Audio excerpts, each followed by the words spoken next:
28 ஜனவரி 2026 புதன்கிழமை. மேஷம், ரிஷபம், மிதனம் இந்த 3 ராசிக்கான தினப்பலன். மேஷ ராசிக்காரர்களுக்கு உங்கள் ராசிநாதன் செவ்வாய் மகரத்தில் உச்சமாக இருந்து 4ஆம் பார்வையாக உங்கள் ராசியை பார்ப்பதனால் உங்களுடைய ஆற்றல், திறன் எல்லாம் அதிகரிக்கும். வளர்பிறை சந்திரன் ரிஷபத்தில் உங்கள் ராசியிலேருந்து 2ஆம் இடத்துல இருப்பதனால தாராளமான பண வரவு, குடும்பத்தில் ஒரு இணக்கமான சூழல் நிலவும். ஏனென்றால் ரிஷபத்தில் சந்திரன், வளர்பிறை சந்திரன் இருந்து உச்சமாக இருக்கிறதுனால இந்த சூழல் ஏற்படும். செவ்வாய் 4ஆம் பார்வையாக உங்கள் வீட்டை பார்ப்பதனால வீடு சார்ந்த பொருட்கள், உடைமைகள் எல்லாம் மேம்படும். செய்யும் வேலை, தொழிலில் முன்னேற்றம் காணும். செலவுகளை மட்டும் கட்டுப்படுத்தி கொள்ளுங்கள். உடல் ஆரோக்கியம் நன்றாக இருக்கும். இருந்தும் கடகத்தில் 4 ராசிகள் 4 கிரகங்கள் மகரத்திலிருந்து கடகத்தை பார்ப்பதனால கொஞ்சம் மன அழுத்தம் உண்டாகும். உங்களுடைய ஆதரவாளர்களிடம், நண்பரிடம் கொஞ்சம் கவனமுடன் இருந்து கொள்ளுங்கள்.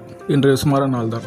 ரிஷபராசிக்காரர்களுக்கு சந்திரன் உங்கள் ராசியிலே வளர்பிறை கொண்டு உச்சமாக இருப்பதால் மன நிறைவாக இருக்கும், அழகுத்தனம் இருக்கும், வசதி வாய்ப்புகள் அதிகரிக்கும். தொழில், மாணவர்களின் படிப்பு, வேலை எல்லாம் முன்னேற்றம் காணும். சனி 3ஆம் பார்வையாக உங்கள் வீட்டை பார்ப்பதால் உத்தியோகம், பயனெல்லாம் மேம்படும். ஆனால் சனியின் பார்வை தாமதத்தையும் உண்டாக்கும். உடல் நலம் நன்றாக இருக்கும், குறிப்பாக மனநலம் நன்றாக இருக்கும். உறவுகளை எனக்கு இருந்த சனியின் பார்வை இருக்கிறதுனால ஒரு சிறு சலசலப்பு உண்டாகும். உங்கள் வீட்டிலேருந்து 4ஆம் வீட்டில் கேது சிம்மத்தில் இருப்பதனால வீடு மற்றும் உடைமைகளை சிறு மாற்றங்கள் ஏற்படலாம். மற்றபடி இன்றைய நாள் சிறப்பான நாள் தான். மிதுன ராசிக்காரர்களுக்கு குரு உங்கள் வீட்டில் புனர்பூச நட்சத்திரத்தில் வக்ர நிலையில் இருப்பதனால் கல்வி மற்றும் ஆன்மீகம் சார்ந்த விஷயங்களை ஒரு ஆழமான சிந்தனையை கொடுக்கும். ஆனால் அது முடிவுக்கு கொஞ்சம் தாமதம் ஏற்படும். வியாபாரம் செய்யும் தொழிலில் மாற்றங்கள் ஏற்படலாம்.